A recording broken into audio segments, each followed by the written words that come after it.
So now here I am, maybe like a week or two before training camps are starting, and I have no team.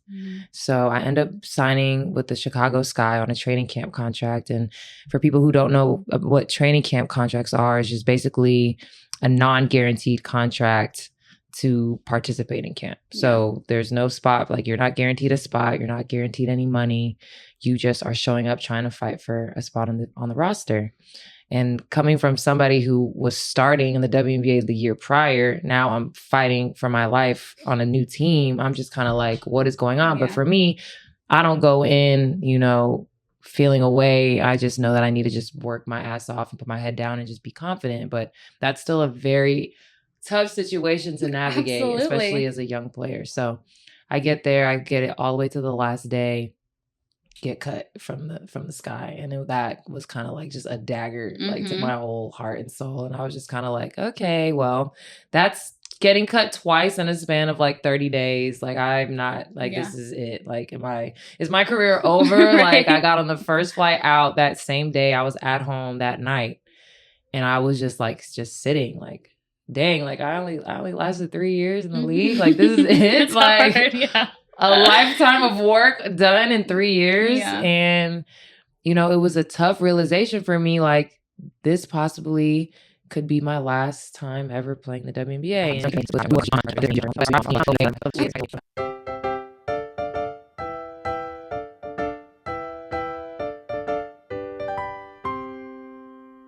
Hey everybody, it's Kenya, and this is the Thank You for Saying No podcast, where we find meaning in life's unexpected turns, where we talk about how rejection can actually be a blessing, and where we learn to be grateful for life's no moments. Before we start, can I ask for a favor? If you like the show, the best way you can support Thank You for Saying No is to subscribe or follow wherever you are currently listening to the podcast. YouTube, Spotify, Apple, wherever. Hit that subscribe button or hit that follow button. This is a free way you can support the podcast. And my commitment to you is that we'll find guests that you want, I'll listen to your feedback, and I will make sure the podcast gets better and better. And with that, let's get started. Lexie Brown, welcome to the Thank You for Saying No podcast. Thanks for having me. So for those who don't know Lexie, she is a WNBA player in her 7th season, and she's played for Connecticut, Minnesota, Chicago, where she won the 2021 title, and she currently plays for the Los Angeles Sparks, and she's also on the executive committee for Athletes Unlimited. Thanks for being here. Of course. This is really aligned to have you here, and I always like to explain to to the listeners how I get the guests on the show. So I met you at a panel. It was a WNBA panel put on by Round 21. Yep. And you spoke about all of the sort of roller coaster and ups and downs your career has taken. And you said it in a way where I was like, oh, I know she has some good wisdom. And so that's what prompted me to come up after the panel and ask you to come on the show. So I'm so glad you're here. Oh, thank you. Thank you for thinking I have wisdom. I appreciate that. You're welcome. I know that you do. So Lexie, today I want to talk about the twists and turns of your career.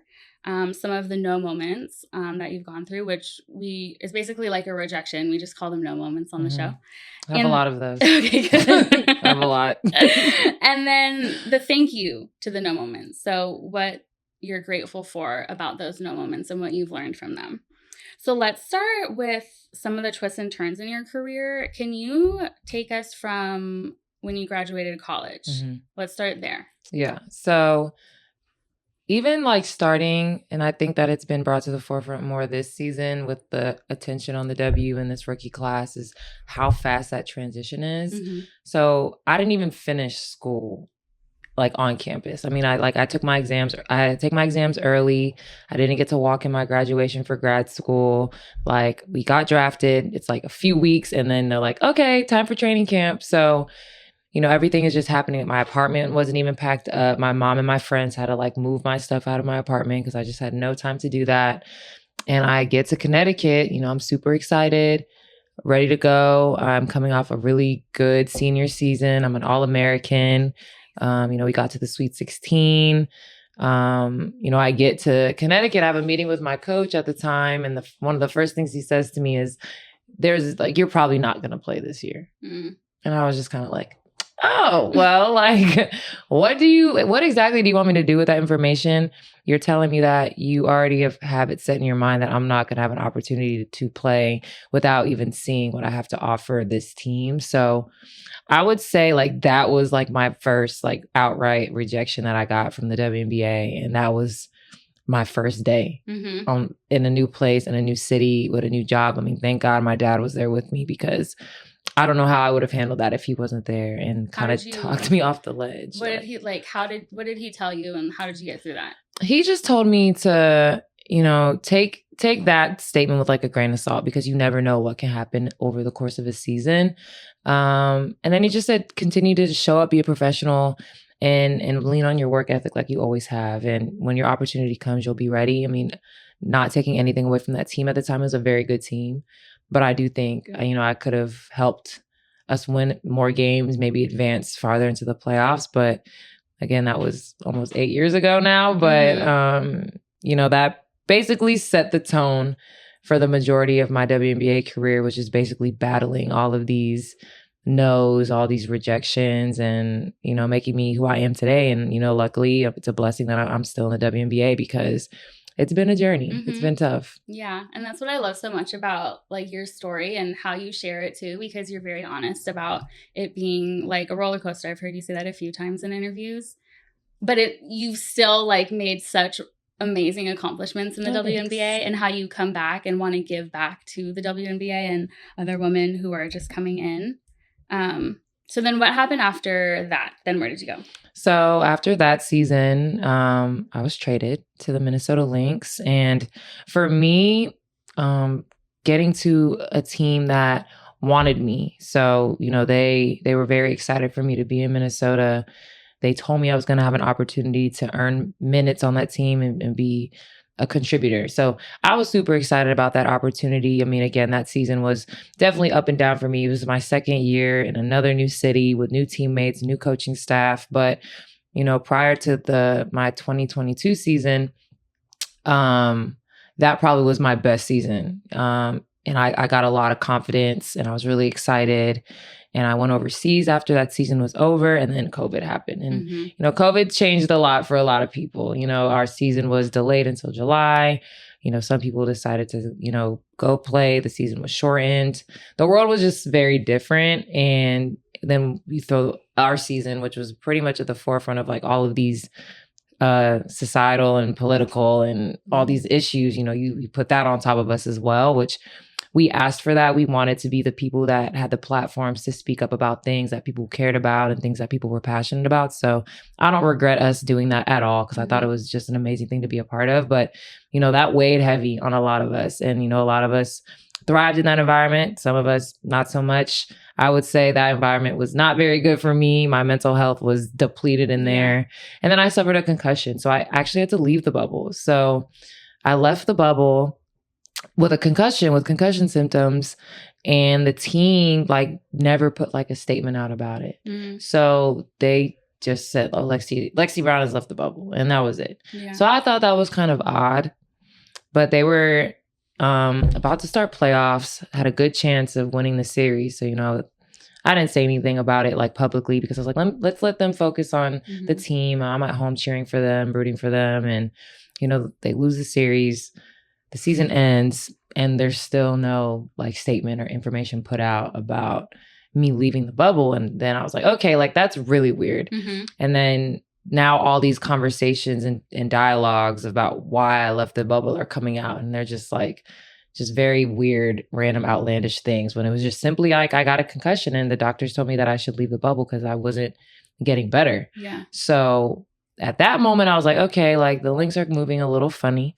But then, I put my head down, had a really good off season and was ready to go back in Minnesota. I still loved the team. I still loved being in Minneapolis. Our fans were amazing. I loved playing in Target Center. We had a practice facility. We had everything, like anything you can ask for as a professional, Minnesota had.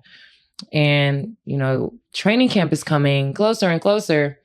And I have not heard anything from the organization, nothing about traveling to Minneapolis, moving back into my apartment, what day camp is starting. I haven't heard anything. So part of me was like, okay, like we're still dealing with the COVID stuff. Maybe everything's just a little bit delayed. Yeah. But then I just had a gut feeling. I was like, there's something not right going on here. So I asked my agent, can you reach out, see what's going on? Come to find out, they had been trying to trade me. And I had no idea. Yeah. So I'm just kind of like, okay, like why? And to this day, I still have no idea why they were trying to get rid of me. And I don't think I'll ever get that answer. I don't need closure from it. It's over, whatever. But they ultimately just cut me from the team before training camp even started. So now I'm here. I have the best off season of my life. Putting out a ton of content of me working out in the gym, weightlifting, doing speed and agilities, like just super locked in and excited. And then that happens. And it's just kind of like a slap in the face to me. Yeah. So now here I am, maybe like a week or two before training camps are starting, and I have no team. So I end up signing with the Chicago Sky on a training camp contract. And for people who don't know what training camp contracts are, it's just basically a non-guaranteed contract to participate in camp. So there's no spot, like you're not guaranteed a spot, you're not guaranteed any money. You just are showing up trying to fight for a spot on the roster. And coming from somebody who was starting in the WNBA the year prior, now I'm fighting for my life on a new team. I'm just kind of like, what is going on? But for me, I don't go in, feeling away. I just know that I need to just work my ass off and put my head down and just be confident. But that's still a very tough situation to navigate, especially as a young player. So I get there, I get it all the way to the last day, get cut from the Sky. And that was kind of like just a dagger like to my whole heart and soul. And I was just kind of like, okay, well, that's getting cut twice in a span of like 30 days. Like I'm not like, this is it. Like, is my career over? Like I got on the first flight out that same day. I was at home that night and I was just sitting like, dang, like I only lasted 3 years in the league. Like this is it. It's like hard, a lifetime of work done in 3 years. And, it was a tough realization for me. Like this possibly could be my last time ever playing the WNBA. And, my parents, again, talking me off a ledge, told me to go enjoy my summer, but, stay ready because things happen. And, a few weeks pass and I'm watching the Sky. They're losing games. They don't look very good. And the call comes and they're like, okay, Lexie, like, can you come back and finish the season? And part of me was like, no, I don't want to come back because y'all should have kept me from the beginning. But it was a special group and we had championship ambitions. And I was like, I want to be a part of that. So hopped on. I was in Miami and all my stuff was at my parents' house in Atlanta. So I was like, oh, okay. So I was in Atlanta that night and then I was in Chicago the next morning. And then I got to finish out the season, win a championship. And the sad thing about that situation was that I knew that wasn't like my forever team. Like sometimes like you just kind of know. And now going through as much as I had been through so quickly in my career, I kind of can see the signs and feel the temperature and the vibes. And I knew that like, okay, this is just like a pit stop. So it just got to the point of like, okay, like what's next?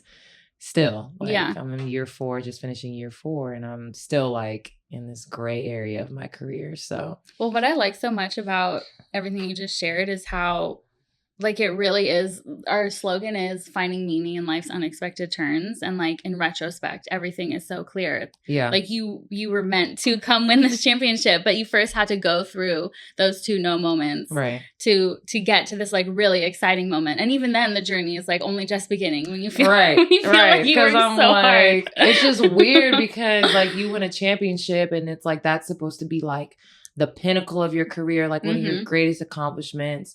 And for me, as amazing as it was and how proud I am of being a part of that team, it just seems like a blip in like what I want to do, in my professional career on and off the court. But to be able to say I'm a champion, a WNBA champion is so amazing. Like no one will ever be able to take that from me, whether I played a lot of minutes or didn't. Like I still got a ring. My name is in history forever. And I can always be proud of that. But it's like, it was like just okay, like bittersweet. Yeah, like, okay, like this was great.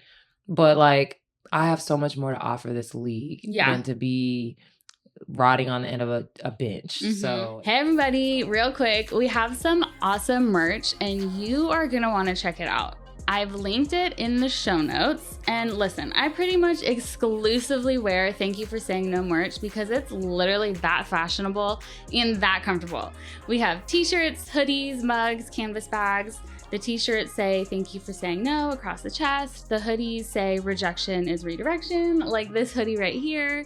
And there's more to come, so it's very cute. Okay, go check it out. So take us from championship to LA Sparks. I got off that roller coaster and got on a completely different one. Yeah. So this is not even the same roller coaster I started on. Like that ride ended. Yeah. I got a championship. Yay, okay. Everything's just going. I got championship now. Like things are gonna be different. Like things are gonna be better. And then the universe was like, nope, we going on another roller coaster.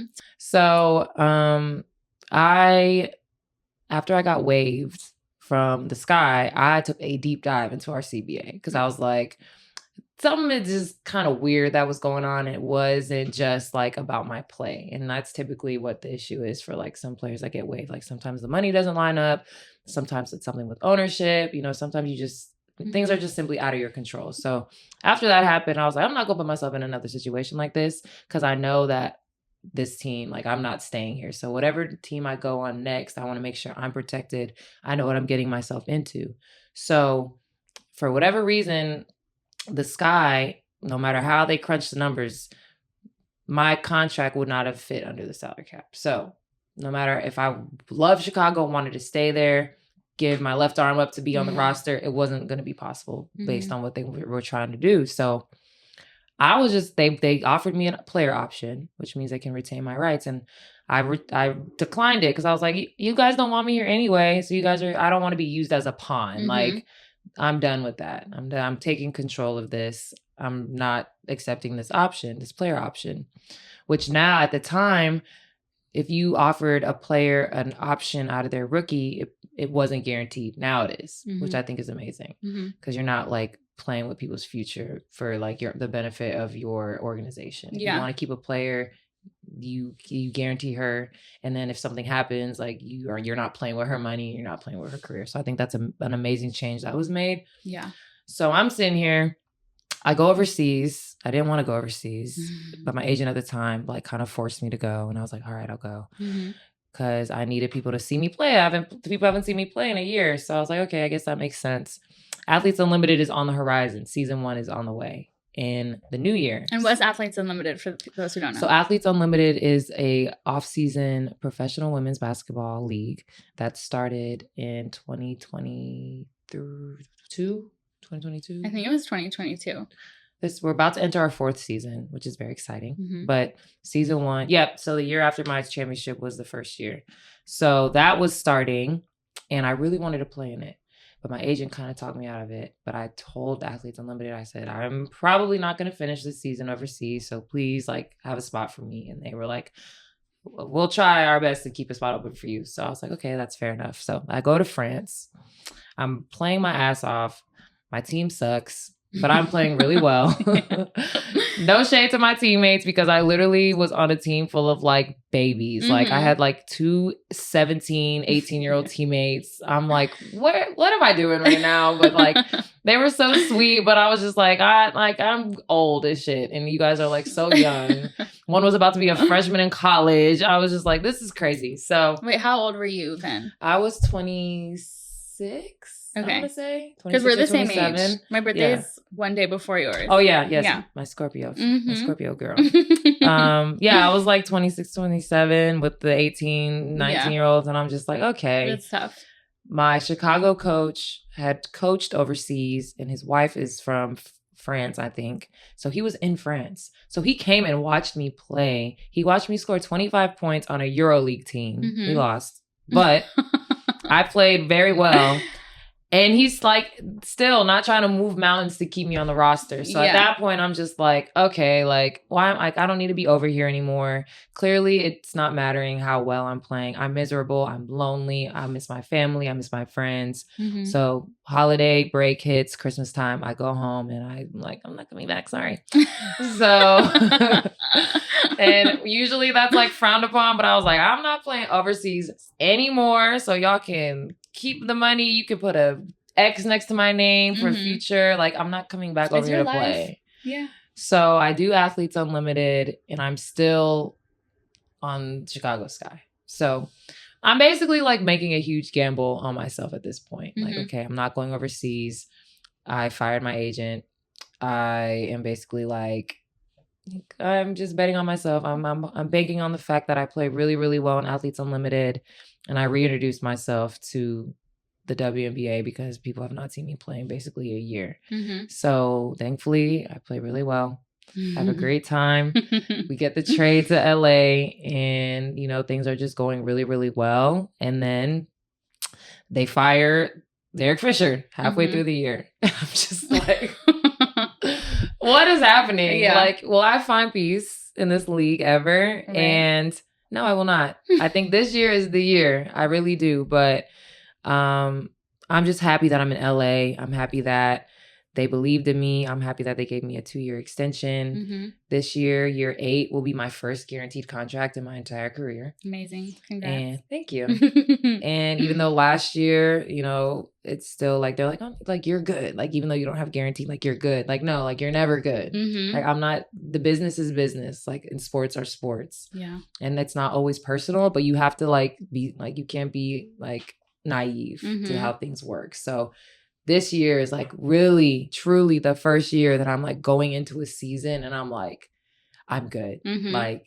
I could have the worst training camp on earth, which I'm not. But if in case that might happen, I can't get cut. And I'm just like, it's been 7 years of going into every season worried about like my job security. And that's not an easy thing to like, not at all, to perform at a high level with, lingering. Yeah. And that's like the reality for like half the league damn near. So when people look at our league and they see everybody, playing hard and sacrificing their time and their money and their energy to be part of this league and show up to training camps and bounce from team to team, like, it's because everyone like really cares and people are like really fighting and chasing their dreams, and it's not easy. So I respect the hell out of like every WNBA player that's come through here because it's cutthroat and it's tough. So I mean, I'm glad that we're all finally getting the respect that we've always deserved. Yeah. Yeah. Yeah. Wow. That's a lot. I'm trying to think because when I'm a lawyer. I don't know if you know I'm an attorney, but I'm an attorney in the daytime. Podcaster by night. Podcaster by night. And so when I was studying for the bar, which is like, I think what I'm equating to maybe like a game or like any game for you guys, because every game you like have to bring it. But when I was studying for the bar to get my license to become an attorney, I remember that time it's like you're supposed to perform at an all-time high, but then everything is up in the air. Like for me, at least, it's like I didn't have a job. I had a bunch of student loans. I was in Florida, but I wasn't going to stay there and I didn't know where I was going to go. Yeah. So it's like, how can you perform at such a high level when there's literally only uncertainty around you? Just a lack of stability. It's crazy. Like, people are like, yeah, perform under pressure. I said, no, that's not performing under pressure. That's a completely different like feeling of having pressure. So how did the no's like throughout your career, all of the different roller coaster of events that happen, how did they teach you that preparation was so important, or did they teach you that? I was raised that way. Like, preparation is key, work ethic is key. I think the biggest thing that all the no's in my career have taught me, one, it has taught me how much I really love basketball. One. Because you kept going. Yeah. Like, you could have stopped. Because I'm just like, at the end of the day, I just love hooping. And I love the sport and I love basketball. So like, at the end of the day, that's like always what I was just thinking about. And so I know for a fact, like, when it's time for me to be done, like, I'm gonna know. Like, it's gonna be a feeling. But when it's like, you get all these no's, you get put in all these situations, I think you learn to, at least for me personally, being in like the sports space, you like learn to be like a better leader, a better motivator, and you understand like your teammates and the different roles that everybody has on a team, and you learn how to appreciate them. And I think in college and high school, like, I always knew how important my teammates were to my personal success and our overall team success, but then turning into one of those role players or teammates that, necessarily was a star, it like made me have like a different type of appreciation for them. Even the way like you speak to them, the way your coaches speak to them, like when I was in college, like I had no problem just telling my coaches to like leave certain play. Like, why are you yelling at like this player like excessively? Like, are you gonna put her in the game? No. So like, why are you trying to embarrass her when you haven't said a word to me all day? Like, I've always been like that type of teammate. But then I was also the teammate that was gonna get in your face and get frustrated and just be immature and just like my body language and all that like definitely needed a lot of work when I was younger.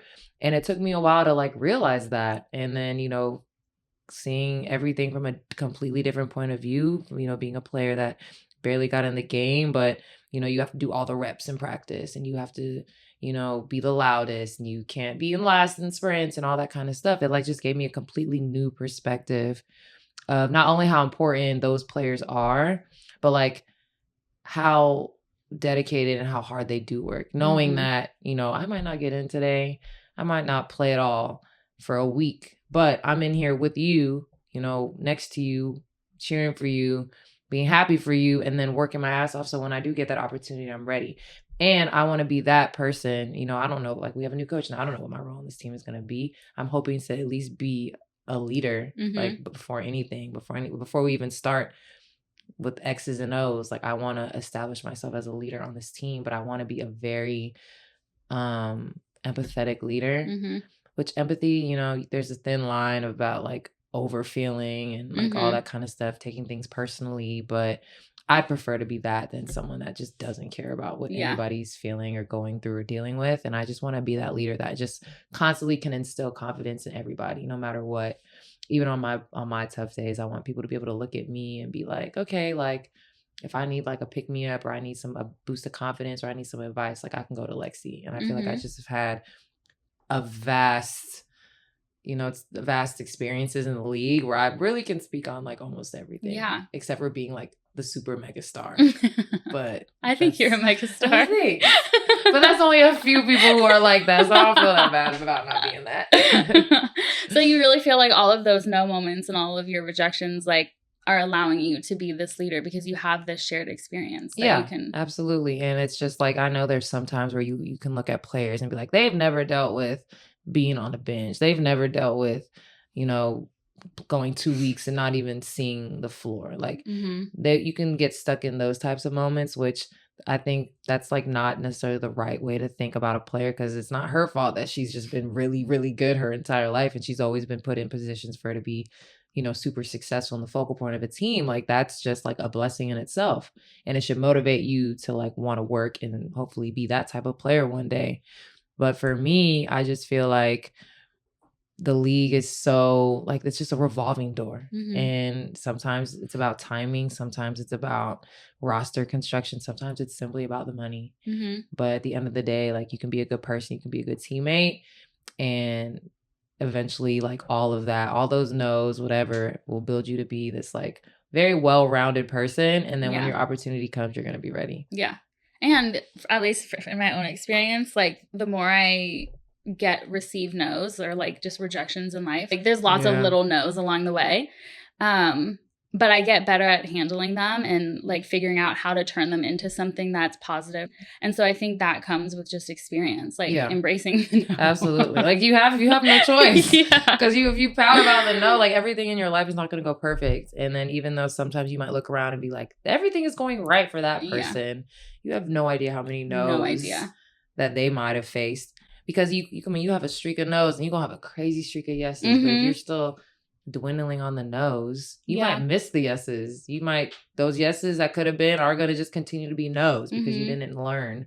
What do they say? Turn your L's into lessons or whatever. Like, I like to take my L's in private. But, you know, sometimes as a professional athlete, they're like, Lexie Brown has been waived again. And I was just like, oh my God. It's someone's business but yours. Oh my God. I was like, this sucks. But I remember when I signed to the Sky, Bleacher Report put out a graphic of me because one of the people I knew like kind of worked for Bleacher Report, and me and her were cool, and we met when I was a mini and saw how well I played there, and they put out a graphic, and I was like, take that too, like this is not gonna age well. Like I just felt something about that situation that just wasn't sitting well in my spirit. And they put that graphic up and I was just like, they're going to have to delete it and replace it with she's been waived again. So it's just like funny things like that. But you have to take everything in stride. And I think that's something that I've just learned as I've gotten older and older and older. It's just like, as long as you like are true to who you are, like nothing should be able to like knock you completely off your pivot. Now, if you're pretending to be someone that you're not and you get rejected, you're going to probably feel that like a little bit deeper because you're gonna be like, okay, like what are all these things that I changed about myself and I'm still not what they want or rejected. And now you get in this like downward spiral and now then you lose yourself.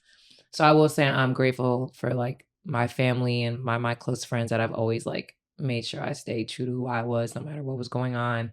Because I don't know, my parents always just know, you know, your parents, they know stuff that you don't know. Like, it's all going to work out. And I was like, really? Is it? Because I'm at home with y'all and they're playing on TV and I'm watching with y'all. So is everything going to work out really? Yeah. But, you know, thankfully it has. And now I'm able to, you know, use this platform and my experiences and help other people, hopefully. Absolutely.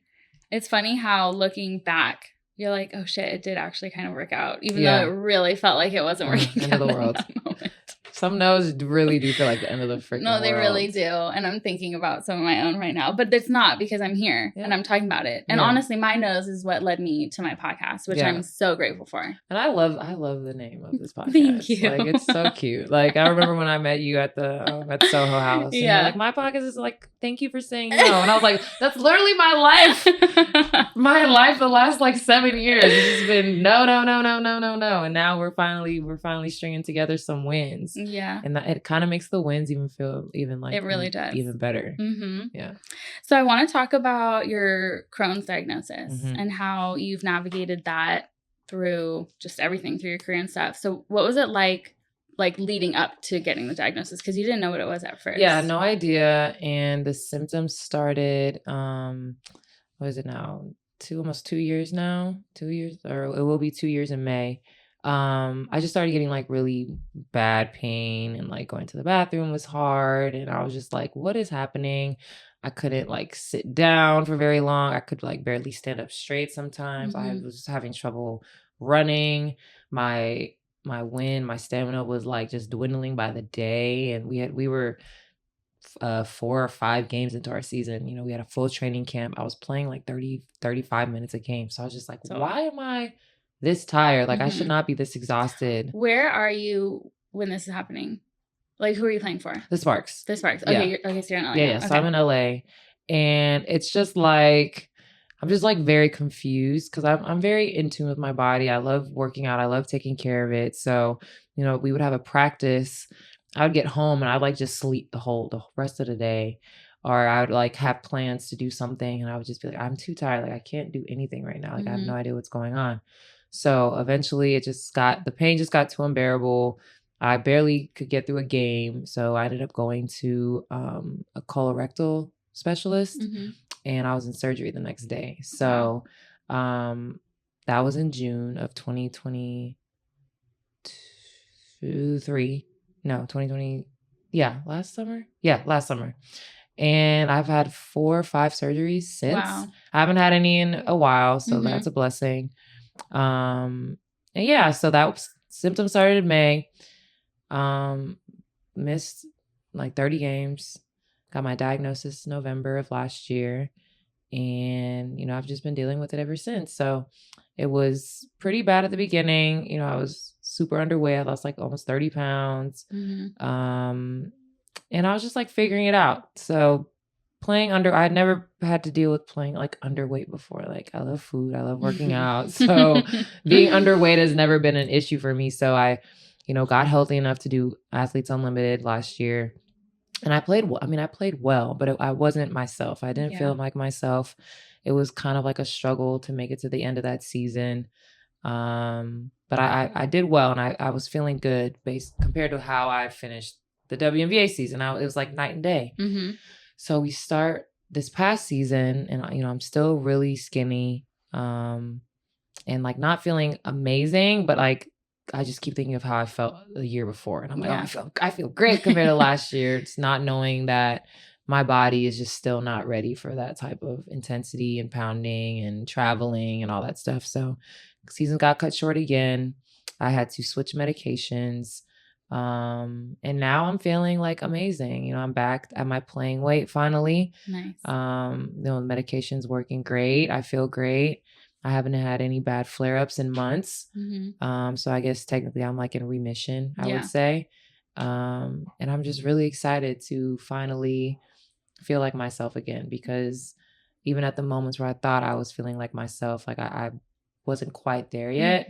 And now like I really do feel like I'm back to who I was before all this started. Yeah. You've really had some like high hurdles to jump over. Like, geez. It's amazing. It's really inspiring that like all of that you had to accomplish to get to where you are today, and you're still here like fighting for my life. So was it hard for you to decide to take time off, or okay, it was so hard, and in hindsight I probably should have like not played last season, and kind of like took like a lot more time to rest my body. But for me, just the competitor I am and just how much I love basketball and wanting to always just prove to people like how hard I do work, despite people thinking that I don't work hard at all in the gym. Like I'm literally obsessed with basketball and working out.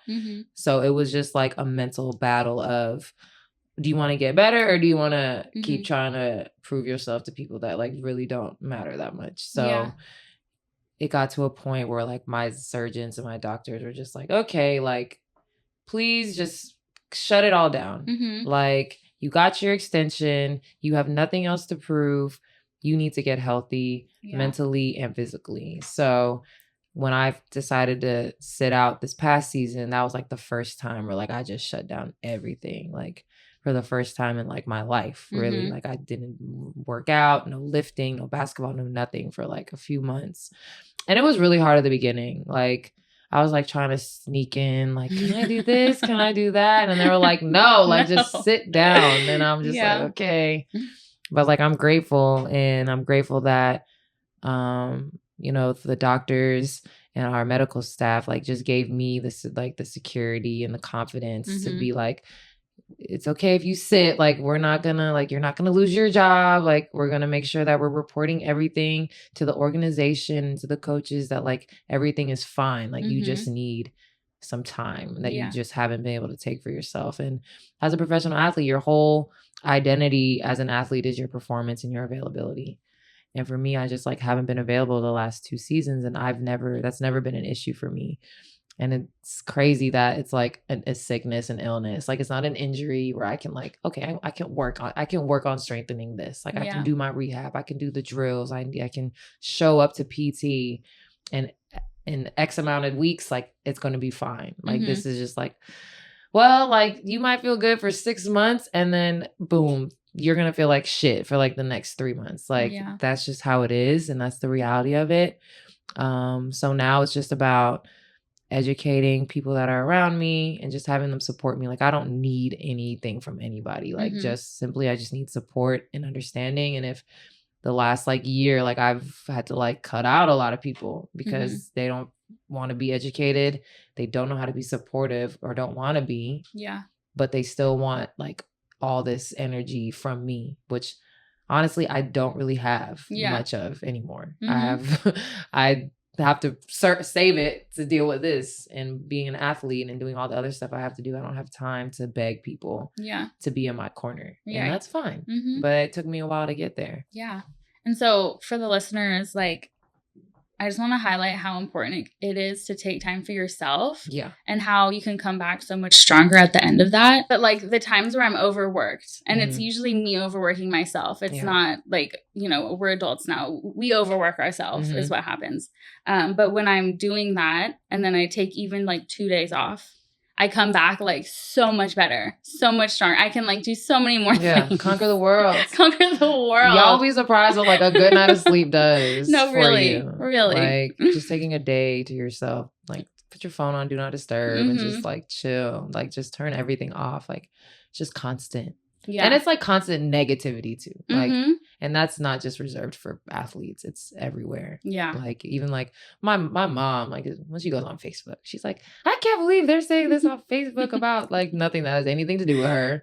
But it's negative, and like that bothers people and it affects you. And that type of stress and negative and anxiety, like that all, like I'm learning all of it. That like all messes with like your immune system, your nervous system. It does. Everything is connected. Yeah. And it starts with your mind and everything like that, which is why I'm also glad like the value of mental health, like people are finally like taking that seriously. And it's not like, oh, you have mental health. Oh, you're crazy. Yeah. You need excommunicated. You need all this stuff. Like sometimes you just need to learn how to like breathe or meditate, or you need to exercise a little bit more, get your body moving. Like I'm just glad that like those conversations are like being had now. And you were kind of talking about at the beginning about like you just couldn't find peace in the WNBA. Like you had all these roller coasters, but like kind of looking back, it's more about finding the peace within yourself. Absolutely. And like maintaining it through the craziness. Yeah. Do you feel like how do you do that? They're like, now I'm just like, I've created like this very beautiful Lexie bubble. I love it. And you cannot get in. You must be invited in. There's no password. There's nothing. I'm either opening the door for you or not. Yeah. And I have created that for myself, especially since I do think that my Crohn's was set off by excessive stress, because I hold stress in like very deeply. I don't like to like dump on people. I don't necessarily like asking for help, which is what got me in trouble in the first place with my Crohn's. I'm like the same way. I feel like I'm like, both. If I had asked for help 2 weeks earlier, maybe I wouldn't have had all these damn surgeries and all this other stuff. But yeah, so like again, just lost another coach, fired another coach. But the new coach that we brought in, I was able to speak to her yesterday. She seems great. She has a niece that has Crohn's disease. Oh, wow. And I'm just like, wow, because the last 2 years I have felt like I've been on a little Crohn's disease island by myself. And I had no one to relate to me. I had no one willing to understand what I was really going through. And it was very hard for me to navigate that.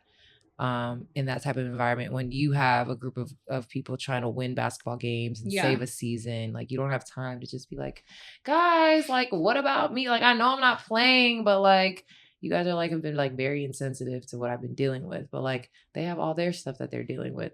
So it was kind of like an interesting season for me, or the last 2 seasons, like just navigating like, do I want to share how hard this was, or do I want to just handle it and show up the best that I can? But now I've decided like I want to be more open about it. And it took me a while to get there, but like hearing her having a family member that struggles with Crohn's disease, like I don't want to say it made me happy. That's what I told her. I'm like, oh, really? Like there was like an excitement in my voice. And I'm like, no, like it's a horrible disease. Like, but when you meet somebody that knows someone, or you meet someone that also struggles with it, you're just kind of like, it's like a relief. Like I understand. Wow, like now I do not have to explain myself constantly why maybe today I just am very low energy, or today I just don't have it, because you know somebody that struggles with it also. And it's like, I told my parents, and I mean, they were excited too. Like, I'm just like, why are we like, it's just so funny. It's just like, just crazy how things like, just work out. It's working out after all of these things. Like finally this is aligning really well. Yeah. So she knew like, with me being so open about my diagnosis, like she knew, and she was like, I appreciate like how open and vulnerable you've been about it, because I've seen her struggle with it for years and it's not easy. Yeah. And, you know, for me, like I could care less about like the basketball part at that point. If our first interaction of her being trusting me enough, we haven't even met in person. It was our first phone call. Yeah. Her being comfortable enough to share that with me about her family, like that means a lot to me as someone that's going to play for her. So like, that was just a really good conversation that we had. And it made me like, it eased the anxiety a little bit. Cause like, this will be my 4th coach in LA. Yeah.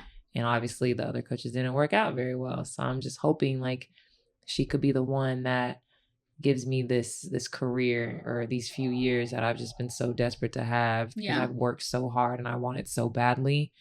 So to have her, you know, be on that page with me, like, is everything. Yeah. I'm excited. I'm rooting for you. Thank you. I really am.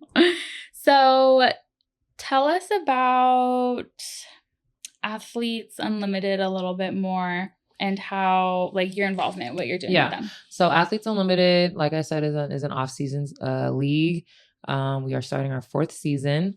And the cool thing about our league is that it's just a big pool of players, 40 players, and every week the teams change. So the way Athletes Unlimited works is you have a leaderboard and you get points for like everything that goes on the game. So you get like points for made shots, you get minus points for missing shots. When you win quarters, your whole team gets points. When you win games, your whole team gets points. And whoever is at the top 4 spots of the leaderboard are the captains. Mm-hmm. So every week we have a draft. You pick your teams for the week. You have 3 games a week, and it's a 4-week season. So another good thing about Athletes Limited is that we don't have any coaches. Mm. So you essentially are like running your own team. So we have facilitators, which are like coaches, but at the end of the day, the captains like call the shots, run the practices, offense, defense is really up to the captain to decide. And then you have your facilitator to make sure that everything runs smoothly. And then the captain can delegate as much or as little responsibility to the facilitator. So if they don't want to do the subs, then like the facilitator can do it. But if they want to do the subs, and the facilitator got to be like, okay, like you're the boss. So it's something that I'm really passionate about. It's player ran, player led, which means, you know, we get, you know, feedback from all the players involved. We have an executive committee, which is me, Sydney Colson, Teresa Plaisance, and Rebecca Harris. And I'm the chairperson of it. So I'm boss lady, right? That's right. We have weekly meetings and we just talk about everything like rule changes, officials, the players that we're going to extend invitations to, location. So we're playing in Nashville this year. We were in Dallas the last 2 years. Like that was a decision that we all made together. And it's just like a very empowering thing. And that's what I think that's one of my favorite parts about Athletes Unlimited is how much power and confidence they give to all the athletes and let everybody like just truly be themselves. And then they also have a causes platform, which is everybody can come in with a cause, a foundation. It doesn't matter what it is. It can be any foundation that you want. And when you win your bonus money, which is based on where you finished on the leaderboard, they'll match your bonus. Oh, wow. So if you come in, I think first place, I think the bonus is like $25K. What your foundation, Athletes Unlimited, will give $25K to that foundation. So I think that's just one of the most amazing parts about AU. They genuinely care about us as athletes, us as human beings. And I will say like Athletes Unlimited like saved my career. Like gave me the joy for basketball again after it had been sucked out of me, you know, dealing with a bunch of stuff in the W. But you know, we're taking that energy and infusing it into the W because we've had a good amount of WNBA players come in, play really well, go on to have all-star seasons, you know, become stars of their teams. And, you know, I don't want to say AU is the reason for it, but y'all did play in it before you went and did that in the W. So it might have a little bit to do with it. So we're just excited to have season 4 and have as many seasons as possible and just having opportunities for players to stay here. Build their brands, stay home with their families, build their lives here, which is something that hasn't always been a thing. So it's just really amazing to be a part of it. I love that.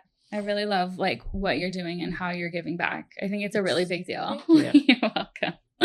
So let's end on a note of like what's something you've learned about yourself throughout your whole journey that you can share with the listeners through all the no moments. My family is like, I always say like how much I love my family, but like they literally are my everything, like my rock. I would not be here without sacrifices they all make. My siblings, my aunts, my uncles, my parents, like everybody has played a part in me being able to chase my dreams, have the confidence to chase my dreams, and getting back from like just having all these setbacks. Like I would not be able to do anything without them. So having like community and a good support system. Like it's so important. And I know that like not everybody has the luxury of having that. So that's also something like I always understand about like getting to know people and learning why they do the things they do or are the way they are. Like that sense of family and community and support like is so important and not everybody has that. So it's just understanding that. And then like I I'm like, I mean, when you call yourself like a yapper, like people are like, that's funny. But like, I like through all this, like I've like truly found like my voice. And it was just, you know, cracking jokes on Twitter or, you know, responding to like funny memes and stuff. But like as these twists and turns happened in my career, like I slowly just started speaking up for myself and advocating for myself more and more, whether it was received positively or negatively. Like I always wanted my narrative to be mine. And at any moment where I thought my narrative was being shifted and taken from me, I always wanted to step in. And that happened from high school, from college. Like I always want to stand on like who I am as a person and being good to people and advocating for myself, because you never know who might need that little push to be like, oh, like, well, if she can advocate for herself, like then I should advocate for myself. And, you know, I think people give LeBron a hard time for like just who he is as a person. Like he's just like this larger than life, but like he really like spearheaded this more than an athlete renaissance that we're going through. Like athletes have podcasts now, they have their own media companies, they're producing films, they're in Netflix documentaries, like making songs, doing music, modeling, fashion, like and people probably won't give him like credit for that because that's just how people are, but like he really like took charge of that controlling your narrative stuff. And I'm just really happy that so many athletes have like decided to follow suit, because it's really nice seeing athletes for more than just being athletes and just their numbers on a stat sheet and stuff like that. So I think me finding my voice, and now like I'm on a podcast and I do panels and I do speaking engagements. And that's something, if you asked me when I was like 17 or 18 in my first comm class in college, where I was just like in the front, like freezing up, like I would have been like, I'm doing speaking engagements about something that's not having to do with basketball, like you're nuts. So just having all these experiences and being comfortable enough in myself and in my journey to be able to share them, I think has been like one of the best things. I love that. And it means a lot for you to come on my show and come share some of your hardest moments and then how you got through them. This is amazing. And I love like organic things. So like being able to meet you in person and you being at that, like you showing up to that panel in the first place, like means the world, because like you didn't have to be there. Like you took time out of your day to come listen to us yap. And it was fun. And like, I just met so many amazing people at that panel. So like, I would love to like do like people's podcasts all the time, but like at this age, I'm just like, I'm here for like organic things. Like, so if we cross paths and like there's a connection, a genuine connection, like I'll of course want to do anything to like stay involved and help and promote something that is important to you. And now it's going to be important to me. I have a cute little mug and I can promote it for you, because like, this is such a good like concept. And it's a great way to like shift people's mindsets about people like rejection and people saying no, because the yeses are coming. They always come. They do. It means so much you said all that. It really, because the guests that I've had on the podcast, I don't know most of them. Like I just meet them out. That's how the show has been going so far. And so just to hear you say like exactly what the podcast is all about, it's like we really do all go through this. Like we really do. And we come out the other side of it too. Like way better. So it's just, I love hearing all of that. I really do. Those are great. So before we end, tell the listeners where they can find you, what you got going on, anything. This is your time. You can find me on Instagram and don't follow me on Twitter. We're leaving that place. Instagram is my name, Lexie Brown. TikTok, same, Lexie Brown. I'm on Gil's Arena podcast, which you can listen to on YouTube, Spotify, Apple. And I have a very exciting personal endeavor on the way. So stay tuned for that. I'm very excited about that, but can't quite share it yet. That's it. I'm a simple girl. Awesome. Thank you so much for being here. Of course. Thank you for having me. Yeah, and that's a wrap. On the podcast, we want to connect with the audience and create a community that inspires and grows together. We have a way to do that. Submit your own thank you for saying no moment or story and how it's impacted your life in a great way, and then we'll read it on the podcast. There's a form linked in the description where you can submit. You can respond anonymously, of course, but if you leave your name and your social media, we'll give you a little shout out when we read your submission. And all submissions will be part of a drawing to win some exclusive Thank You for Saying No merch. Follow and subscribe to the Thank You for Saying No podcast, and you'll get every episode as soon as it's released.